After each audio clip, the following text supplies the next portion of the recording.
and welcome to Daily Dictation.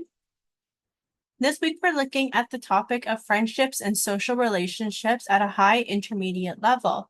This is an interactive activity and interactive video to help you practice your English skills. To do that, you are going to be working on your listening skills and your writing skills. I am going to read you 5 sentences, and you are going to write down each sentence exactly how you hear it. This means that you are going to write down the correct spelling, use the correct grammar, use the correct punctuation and capitalization in each sentence. After that, I'm going to show you the answers so you can look at your own answers and compare them to what is correct and see where you made errors. I will explain some of the spelling tips and tricks that will help you learn and improve your English skills. And I'm also going to explain some of the grammar. That way you know how to apply it, what it is, and how you know how to either study more or apply it in your own writing. After all of that, I'm going to give you a vocabulary list of high intermediate to advanced vocabulary that you might want to study, and make sure you know how to use in case you ever want to do any kind of proficiency exam like IELTS, CELPIP, or TOEFL, because these topics do come up really often in these proficiency exams. So let's get started. This skill, being able to listen and write things down at the same time and accurately, is mastered if you do it and practice it every day. So on this channel, I have new sentences each weekday for you, new topics each week, and 2 English levels offered. The instructions for the activity: you will need a blank piece of paper and a pencil. 5 sentences will be read, and each sentence will be read 3 times and 1 more time at the end. You have to write down each sentence as you hear it, and so you will use your listening skills to do this. Try your best to apply the correct spelling, punctuation, and capitalization for each sentence. So you see here on the screen, there are numbers 1 to 5. Each number represents a different sentence that I will read. So I'll read each sentence 3 times, and I'm going to start with sentence number 1. Number 1. As they navigated challenges together, their supportive friendship grew stronger, and they developed a deep sense of solidarity. As they navigated challenges together, their supportive friendship grew stronger, and they developed a deep sense of solidarity.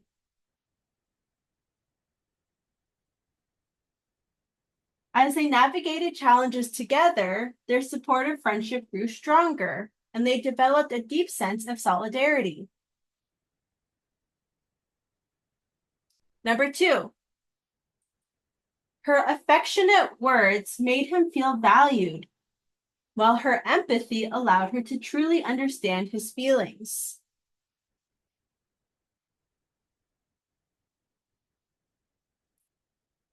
Her affectionate words made him feel valued, while her empathy allowed her to truly understand his feelings.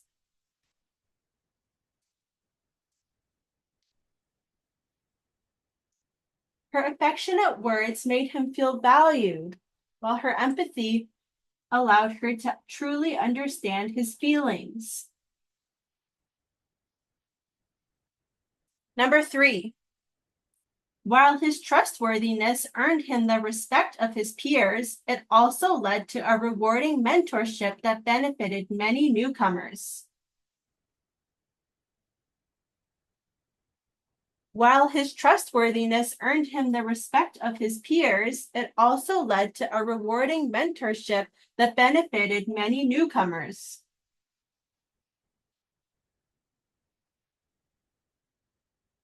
While his trustworthiness earned him the respect of his peers, it also led to a rewarding mentorship that benefited many newcomers.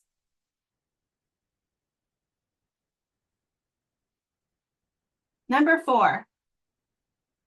They became fast acquaintances during the conference, sharing ideas and forming a sense of fellowship over their common interests.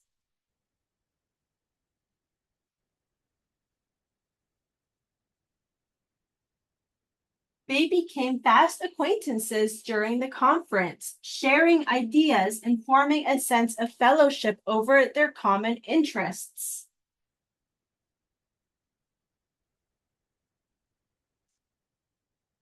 They became fast acquaintances during the conference, sharing ideas and forming a sense of fellowship over their common interests.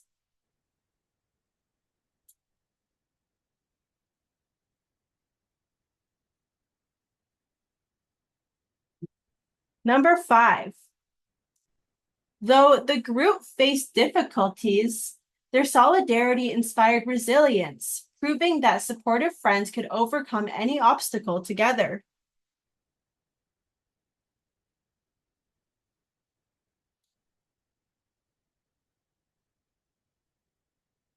Though the group faced difficulties, their solidarity inspired resilience, proving that supportive friends could overcome any obstacle together.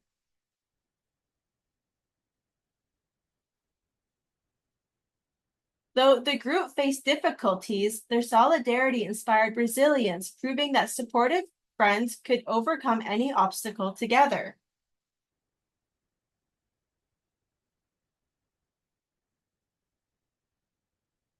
I'm going to read each sentence one more time, starting with sentence number 1. As they navigated challenges together, their supportive friendship grew stronger and they developed a deep sense of solidarity. Number 2. Her affectionate words made him feel valued, while her empathy allowed her to truly understand his feelings. Number 3. While his trustworthiness earned him the respect of his peers, it also led to a rewarding mentorship that benefited many newcomers. Number 4. They became fast acquaintances during the conference, sharing ideas and forming a sense of fellowship over their common interests. Number 5. Though the group faced difficulties, their solidarity inspired resilience, proving that supportive friends could overcome any obstacle together. All right, so those are all of our sentences. I'm sure everybody did a wonderful job writing them down. We're going to get ready to check the answers.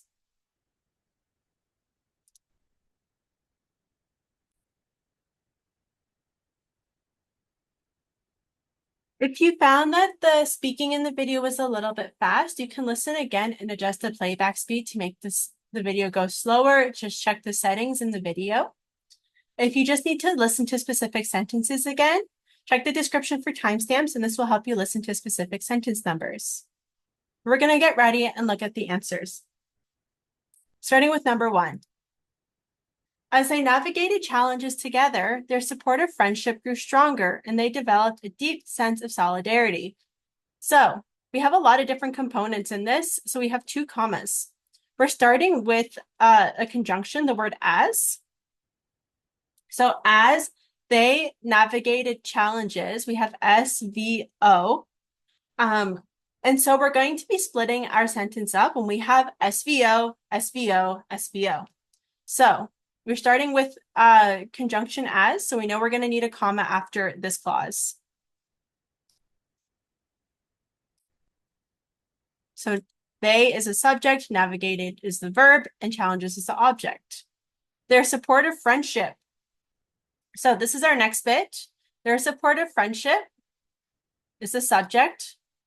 Grew is the verb. And so this is the second thing that happens. So when this is happening, now this is starting. Their supportive friendship grew stronger, but now we're going to start to list things. Grew stronger, and then what? And they developed a deep sense of solidarity. So we need another comma here before the word and, because we're now listing different things that are happening. Thing 1 is they navigated challenges together, and it starts with a conjunction. Thing 2, their supportive friendship grew stronger. Now we have 2 things. Now this is a list. So after the second thing, we need a comma here. Now we're using the word and to couple the final thing in the list. They developed a sense of solidarity together. SB, a sense of solidarity. Oh, okay. So that's how we're splitting up our structure. We see SVO, SV, SVO. again and again and again. And we're actually listing 1, 2, 3 different things that are happening. And so we need to separate these items by comma. And on top of that, we have a conjunction here that we're starting with. Overall, I think the spelling should be okay. Remember the double consonants. Challenges has a double consonant. Supportative has a double consonant. And so make sure that you are remembering this and splitting it up if you need to. So if you need to split it up, supportive, I actually prefer to split it up, support like that. And then if at the end, that's how I remember the spelling for this one. Sense, you just need to memorize that there's 2 S's because a lot of people will put a C here, but that's not correct. And solidarity, if you find this one difficult, you can do sol, id, air, it, t, like that, as you're saying it as the syllables come. Her affectionate words made him feel valued, while her empathy allowed her to truly understand his feelings.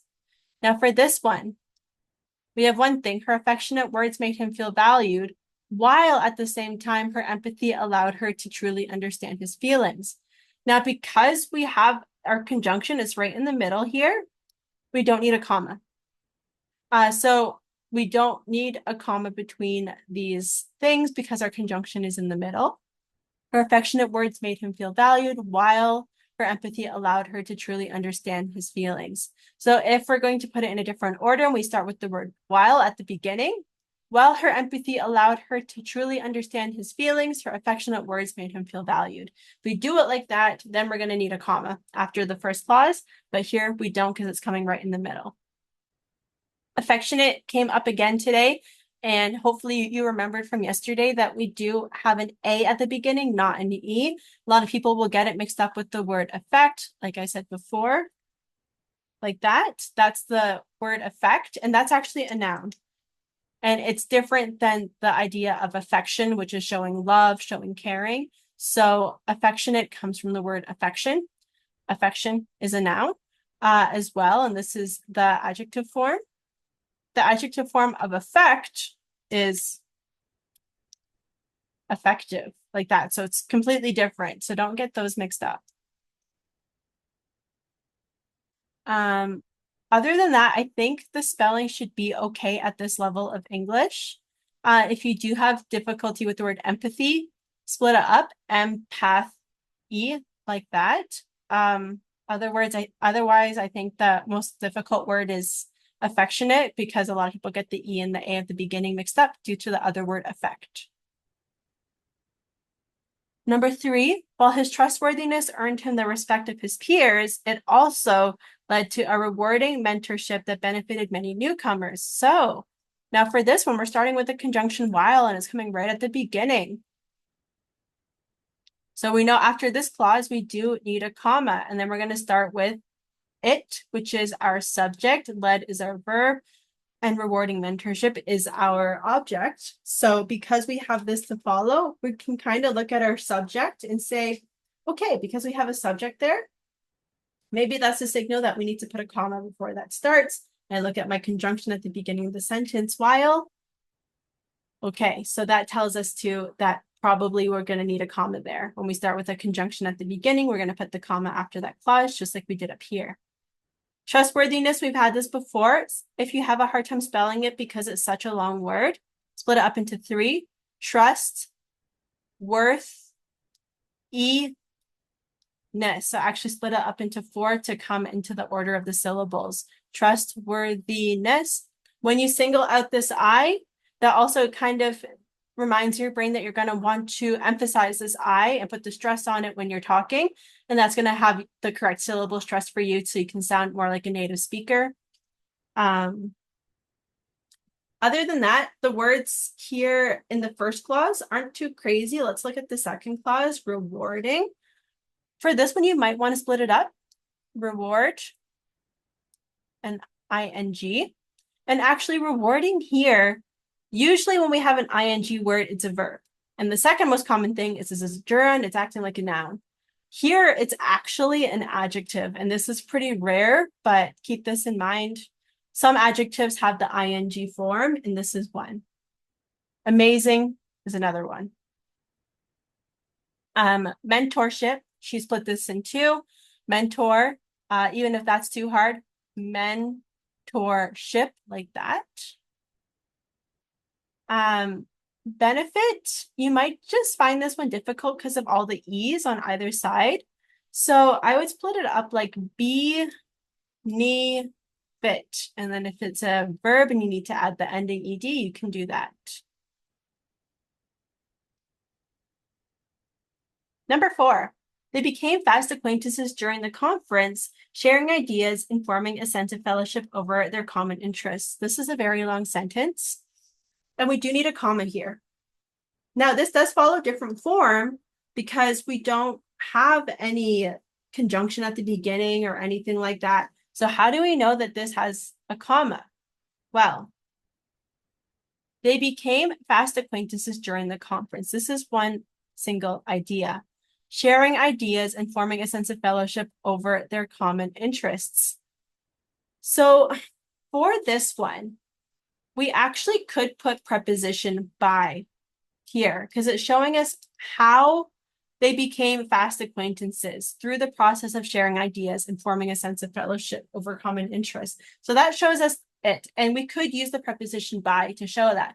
But in English, we are lazy and we don't always want to involve words that we don't have to. So what's simpler to do is to remove this preposition, but we still need to show that there is different sets of ideas. Prepositions sometimes will separate nouns or ideas, so we can clearly see the relationship. And so we still need something there to show that relationship. And in this case, our comma is going to do that. So that's why we have a comma there. Now, if we didn't have a comma, we would have to add the preposition by to show that relationship between ideas. But because in English we're lazy, we remove the word and just add a comma. Acquaintances is a difficult word. Like we talked about before, you should split it up. Acquaint. Whoops, that answers like that. Acquaintances. So either you can split it up acquaintances like that or acquaintances. Up to you. This part is the most difficult part. And also a lot of people, if they put a QU, they won't put a C. And if they put a C, they won't put a Q. So you should split it at least this part up so you can remember that there is a C here, but also a QU here. The conference, this one might be tricky because of all the E's. So conference, you can split it up into 3 like that, sounding each part out, especially where the E's come. Reminding yourself that there's a CE at the end, but usually people do remember the CE. If you didn't, practice it a little bit more. Sense, this one is an SE, quite tricky. That one needs to be memorized a little bit. Knowing the difference between CE and SE isn't always clear, and it comes with practice. These rules do need to be memorized to an extent. There's not always a trick, because we can actually see here that we have ENCE and ENSE. So there's no kind of signals in the letters before that show us whether it should be C or S, so it involves a degree of memorization. Let's look at our final sentence. Though the group faced difficulties, their solidarity inspired resilience, proving that supportive friends could overcome any obstacle together. Okay, so these 2 commas actually have different functions in the sentence. This comma is here because we start with the conjunction, though, for a dependent clause. And so that means that we can put this somewhere else after, and if we put it in a different position, coming after an independent clause, then we don't need the comma anymore, but it's the first one here. So because we're starting with the dependent clause, we're starting with that conjunction. After the clause is done, we do need this. Their solidarity inspired resilience. So this one, again, like in this sentence, we could have the preposition by to show the relationship between the 2 ideas. But again, in English, we're not showing that preposition, so we do need the comma here as well. Their solidarity inspired resilience. And this is, again, a second idea. proving that supportive friends could overcome any obstacle together. And so this is our third idea. And it's all one thing. We don't have any other conjunctions in here. You might have some difficulty spelling some words here. Some difficult words could be resilience, resilience would be the best way to split it up. Resilience. It's not in the order of the syllables, which is what I normally do or say. But this kind of reminds me when I put the two I's together with an L in the middle, it reminds me that there should be two I's, and I split up the I and the E because a lot of people will either put I or E, but not both. So that's why I split it up like this to remember all of my vowels in the order that they come. Obstacle could be hard. A lot of people want to do obstacle with a P. That's not correct. So we want to do obstacle. Obstacle. So we're splitting up the OB in the beginning to remember that it is a B here. Sta, cl, and you're saying it like cl when you're spelling, not when you're talking. You're doing it when you're spelling to remind yourself that it's LE and not EL, because a lot of people will get that mixed up because they think that when we say obstacle, that CEL or CUL should be right because that's how we're saying it, but it's actually not correct. That's not how we talk, or that's not how we spell in English, but it is how we talk, which is confusing. So that is why we have our different commas, is because we're not using the preposition by in the middle. And also when we do have a preposition that could be there, we always follow with the gerund here, which is what's going on up here. ING, verb form and ing acting kind of like a noun. So that is kind of a grammatical breakdown that we have here to understand how all of our sentences are flowing. When should we be putting in our punctuation and things like that. A couple of spelling tips, how to split up your words effectively to remember how to spell them. And we're going to keep on practicing these sentences and these styles as the week goes on. And we're going to have these words again. The bold words are the words that we're focusing on this week. Let me give you a better list. So these are the words that we're focusing on. We have the word empathy, trustworthy, affectionate, supportive, solidarity, acquaintance, fellowship, mentorship. So all these words are related to friendships or social relationships. Make sure that you feel familiar with them so you can use them in your own writing, in your own talking or speaking. And these are more advanced words. So if you're able to apply them correctly during your exam, proficiency exam, whether it's IELTS, CELPIP, TOEFL, or whatever, it's going to show the examiner that you have a pretty good handle on English. So make sure you practice them and understand them, know the different word forms, know the different grammar associated with the different word forms and things like that. Besides that, we're all finished for today. Thank you so much for watching. Keep on practicing your English and doing the best you can, and I'll see you next time. Bye.